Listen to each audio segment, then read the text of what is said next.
হায় আমার জাতি যদি সারাদিন কিছু নাও করত, ঘুমানোর আগে যদি হাত দুটা উঠায় বলতো, মালিক তুই জানিস পিঠের টান পেটের টান, সারাদিন তোর কাছে আসতে পারি না, তুই ডাকছ আমি শুনছি, তারপরও আমি তোমার কাছে আসতে পারি না, এখন তো ঘুমাইতে চললাম, সকালে তুমি উঠাইলে উঠবো, নাইলে আর উঠা হবে না, আমি তোমার কাছে মাপ চায়া ঘুমাইতেছি মালিক, তওবা করে ঘুমাইতেছি।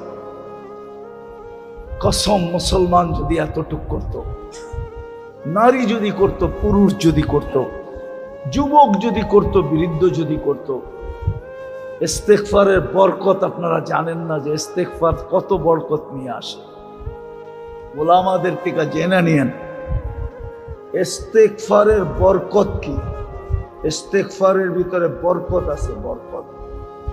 তাইলে আমাদের ঘাম, মাথার ঘাম পায়ে ফেলতে হতো না, এত বরকত হইতো আমাদের কামাইতে, রুজিতে, আমাদের ঘরে, আমাদের জীবনে। খোদার কসম আমরা বরকত বেচেই চলতে পারতাম। দুনিয়া আমাদের কাছ থেকে যেরকম কাপড় নিতে আসে, সারা দুনিয়া আমাদের কাছ থেকে বরকত নিতে আসতো, বরকত।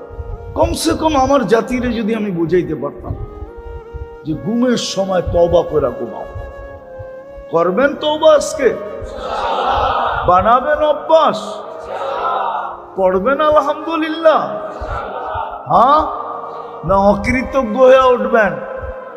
অকৃতজ্ঞের জায়গা আল্লাহর কাছে নাই, আল্লাহ অকৃতজ্ঞকে পছন্দ করে না।